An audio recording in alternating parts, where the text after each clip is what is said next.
हाय कौशल। हाय कौशल, इन साहब ने तुम्हारी जमानत करा ली है, अब तुम जा सकते हो। Thank you so much inspector साहब। इंस्पेक्टर साहब, आपको ऐसे नहीं लगता कभी कभी एक बेगुनाह आदमी भी पुलिस के चुंगल में फंस जाता है? लेकिन क्या है, हम लोग किसी की भी कंप्लेन पर फौरन एक्शन लेते हैं, और कौन बेगुनाह है और कौन गुनहगार, ये तो वकीलों की बहस से कोर्ट में ही फैसला होगा। आप बिल्कुल ठीक कहते हैं इंस्पेक्टर साहब, दूध का दूध और पानी का पानी तो अदालत में ही होता है। Thank you inspector, thank you very much. It's all right, okay.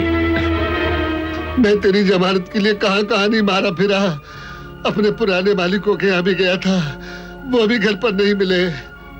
बाबा आप तो यूं ही परेशान हो रहे हो। देखो देखो, हो गई ना मेरी जमानत। मैंने आपको कहा था ना बाबा, किसी ने मेरे खिलाफ साजिश रची है। पर बेटा, तेरी जमानत करवाई किसने है? इन्होंने बाबा, ये है मेरे बाबा। नमस्ते। बहुत बहुत शुक्रिया आपका। तेरे मालिक है क्या? नहीं नहीं बाबा, यही है वो जिन्होंने मेरे मालिकों को सचमुच का मेरा मालिक बनाया। ये तो मेरे मालिकों के भी मालिक हैं।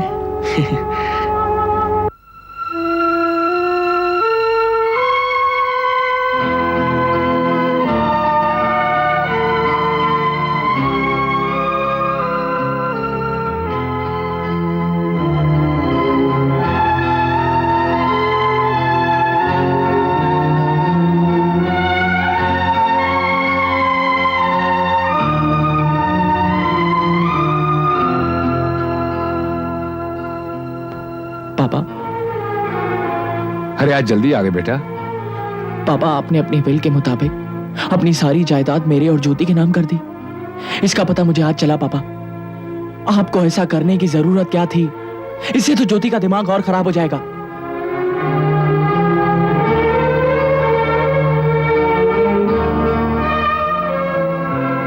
देखो बेटे, इससे बहू का दिमाग खराब नहीं, बल्कि आहिस्ता आहिस्ता ठीक हो रहा है। ज्योति की बड़ी बहन तुलसी ने उसके दिमाग में यह वहम बिठा दिया था कि हम तुमसे ज्यादा रजत को चाहते हैं। लेकिन जब से मैंने वसीयत की है, बहू का रवैया बदलता जा रहा है। आपकी इज्जत और मां की अंधी ममता का अगर मुझे एहसास नहीं होता पापा, तो मैं ज्योति को रास्ते पे लाने का कोई और ही रास्ता इख्तियार कर चुका होता। Don't be excited Shubham. Jyoti को रास्ते पे लाने के लिए तुम जो भी रास्ता इख्तियार करते, वो इस रास्ते से बेहतर नहीं होता जो मैंने चुना है। Try to understand my point son. पर ज्योति है कहां? डॉक्टर के यहां गई है, और ये देखो उसी वसीयत का असर है कि आज ज्योति हमारे मुन्ने राजा को मम्मी की देखरेख में ऊपर छोड़कर गई है। सच कह रहे हैं आप पापा। दौलत में बड़ी ताकत होती है। आखिर पैसे ने ज्योति पर अपना असर दिखाई दिया। दीदी। अरे ज्योति, मेरी लाडो रानी, आजा। कैसी है तू? मैं बिल्कुल ठीक हूँ, तुम कैसी हो? मैं अच्छी हूँ। ज्योति, तेरे सास ससुर ने हम दोनों के बीच में जो लक्ष्मण रेखा खींच के रखी है ना, इसके कारण मैं तेरे घर पे नहीं आ सकती। लेकिन तू इस बहन से मिलने आती है, सचमुच बड़ा एहसान करती है तू मुझ पर। नहीं दीदी, कैसी बात कर रही हो तुम? चल आजा, बैठना। क्या लेगी? चाय, कॉफी, ठंडा? मैं तेरे लिए शरबत बनाऊं? नहीं दीदी, मेरी बिल्कुल इच्छा नहीं है। मैं तो यही तुमसे मिलने आ गई थी। अरे वाह, ऐसे कैसे नहीं? तू इतनी दूर से आई है, प्यास तो लगी होगी। मैं तेरे लिए पानी लेकर आती हूँ। हाँ? अच्छा।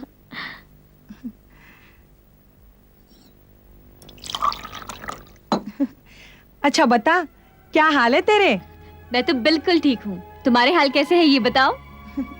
अपना क्या है, न सावन हरे न भादो सूखे। इस घर में तो एक ही मौसम रहता है। तेरे जीजा गोबर गणेश जी सुबह टिफिन लेकर ऑफिस जाते हैं और रात को मुंह लटका के घर आते हैं। बस कोलू के बैल की तरह जिंदगी जी रहे हैं हम। तुम मुझसे मिलने चली आई, ये तो बड़ी अच्छी बात है, लेकिन तुम मुन्ने को सास ससुर के भरोसे छोड़कर आई, ये बात मेरी कुछ समझ में नहीं आई। तुझे याद है, मैंने तुझे सबक सिखाया था, समझाया था, इतनी जल्दी भूल गई तू? नहीं दीदी, मुझे तुम्हारी कही हुई एक एक बात याद है और तुम्हारा दिया हुआ सबक भी अपना असर ले आया है। तू क्या पहेलियां बुझा रही है? मेरी तो कुछ समझ में नहीं आ रहा। दीदी, पापा ने सारी जायदाद, रुपया, पैसा मेरे और उनके नाम कर दिया है। ये रहा वसीयतनामा।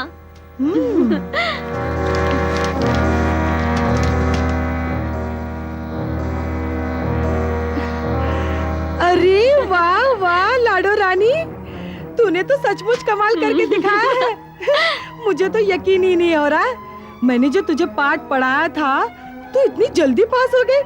ये तो बड़ा चमत्कार हो गया। तूने तो बाजी मार ली।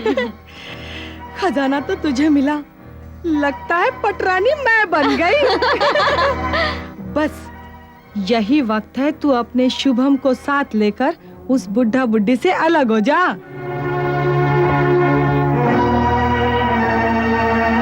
अपने घरवाले के साथ नया घर बसा ले। जिंदगी जिंदा दिली का नाम है बेटे। हमारी तो भगवान से यही प्रार्थना है कि वो बहू और तुम्हारी जोड़ी हमेशा बनाए रखे। अरे, आज आप ऑफिस से इतनी जल्दी आ गए? अगर आपको ऑफिस से जल्दी ही आना था तो आपने मुझे बता दिया होता, मैं आपके साथ ही डॉक्टर के पास जाती। अगर तुमने मुझे सुबह बता दिया होता कि तुम्हें डॉक्टर के पास जाना है, तो चाहे मुझे ऑफिस में कितना भी काम क्यों ना होता, तो भी मैं छोड़कर आ जाता। लेकिन मुझे तो अकेले जाना पड़ा ना। कोई बात नहीं बहू, अगर तुम शुभम के बगैर डॉक्टर के यहाँ अकेली चली गई तो क्या फर्क पड़ता है। देखो, तुम पहली बार मेरी निगरानी में मुन्ने को छोड़कर गई। आज मैं जी भर के खेली हूँ उसके साथ। अभी अभी सोया है वो। शरारती कहीं का। Thank you very much mummy, मैं आपकी बहुत बहुत शुक्रगुजार हूँ। बहू, तुम्हारी तबीयत के बारे में डॉक्टर ने क्या सलाह दी है? हाँ? डॉक्टर ने मुझे यही सलाह दी है कि अगर मैं जल्दी ही अच्छी होना चाहती हूँ तो आपके बेटे यानी अपने पति शुभम को लेकर आप लोगों से अलग हो जाऊं।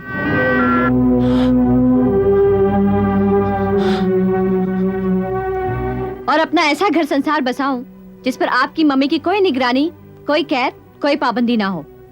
तभी मैं सुखी रह सकती हूँ।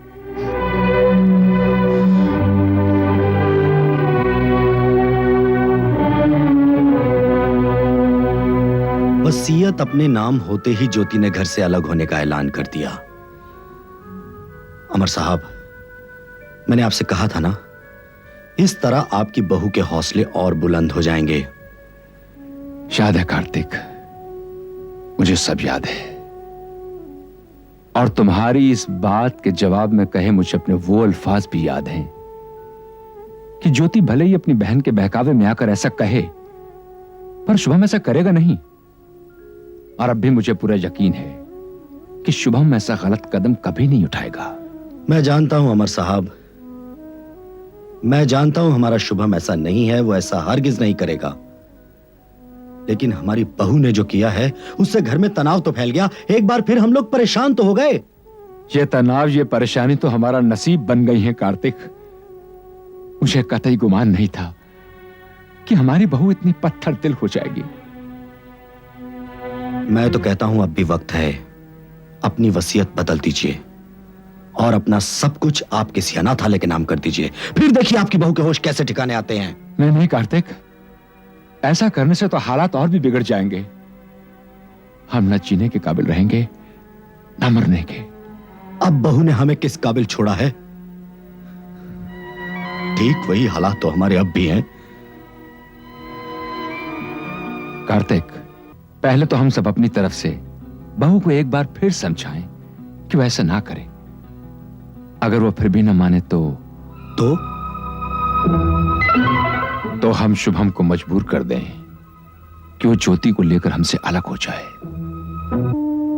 हाँ कार्तिक, हाँ, हम ज्योति को इस घर की चार दीवारी के बाहर नया घर संसार बनाने की इजाजत दे दें। क्या शुभम ये सब मानेगा? क्या सुनंदा जी ये सब बर्दाश्त कर पाएंगी? और आप, क्या आप अपनी आंखों के सामने अपने जिस्म के हिस्सों को अलग होता देख पाएंगे? इंसान को जीने के लिए मरना भी पड़ता है कार्तिक। अमृत की चाह में जहर भी पीना पड़ता है। और ना सह सकने वाले दर्द को बर्दाश्त करने की हिम्मत जुटानी पड़ती है। और फिर चाहे अपनी औलाद ही सही, आखिर तक कौन किसका साथ देता है? इंसान मर के भी तो जुदा होते हैं कार्तिक, ये एक अटल सत्य है। हम चाहकर भी सत्य को भुला नहीं सकते हैं, भुला नहीं सकते हैं कार्तिक, भुला नहीं सकते हैं। मुझे लगता है इस सारे मामले में गलती शुभम की ज्यादा है बनस्पत ज्योति की। क्या जरूरत थी उसे इतना सर पे चढ़ाने की? क्या जरूरत थी कि उसकी हर मांग पूरी करे? कभी भी गलत और सही मांग के बीच कोई फर्क ही नहीं किया। बेटा, नहीं पापा, ज्योति ने एक गाड़ी मांगी तो अगले ही दिन लाकर गाड़ी खड़ी कर दी।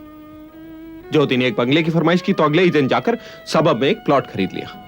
अब ये सब क्या है पापा? तुम ठीक कह रहे हो बेटा, लेकिन बेचारे शुभम को भी क्या पता था कि उसके ऐसा करने से ज्योति के हौसले इतने बुलंद हो जाएंगे कि वो... मुझे लगता है पापा कि अब भी मामला सुलझ सकता है।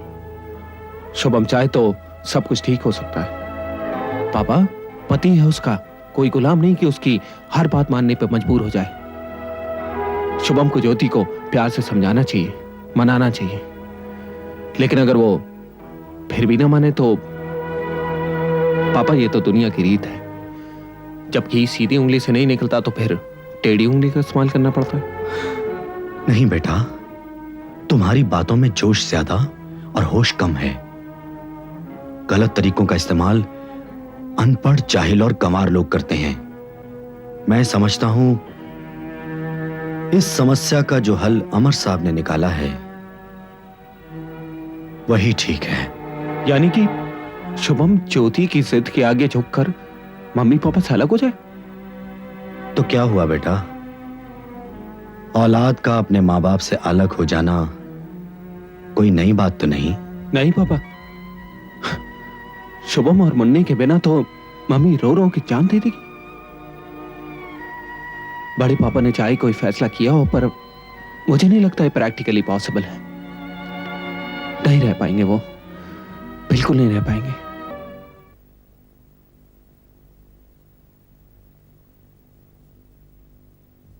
साहब, आपने मुझे बुलाया था? तुम्हारी पत्नी ने अपनी जलील हरकतों से बाज आने की बजाय जिल्लत और कमीनेपन की वो हदें छू ली हैं जहां उसे औरत कहने में भी मुझे शर्म आती है। उसे इस धरती पर भेजकर भगवान भी पछता रहा होगा। अब उसने क्या हरकत कर डाली साहब?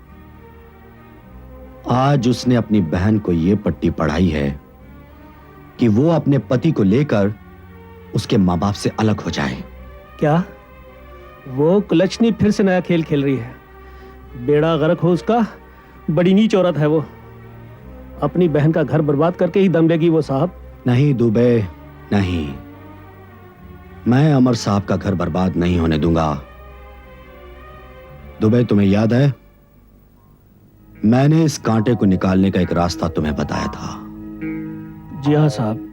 तो मैं चाहता हूं कि तुम मेरी बात पर जल्द से जल्द अमल करके दिखाओ।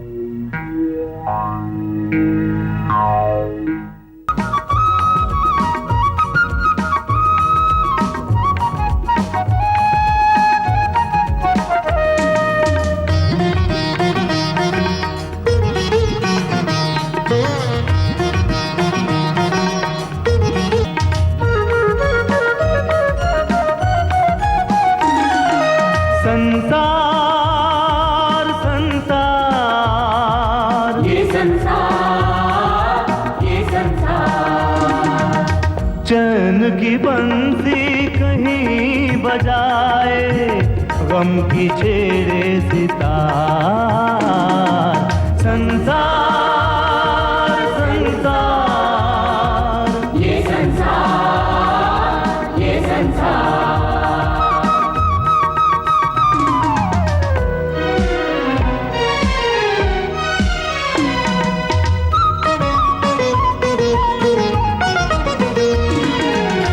एक पल में कोई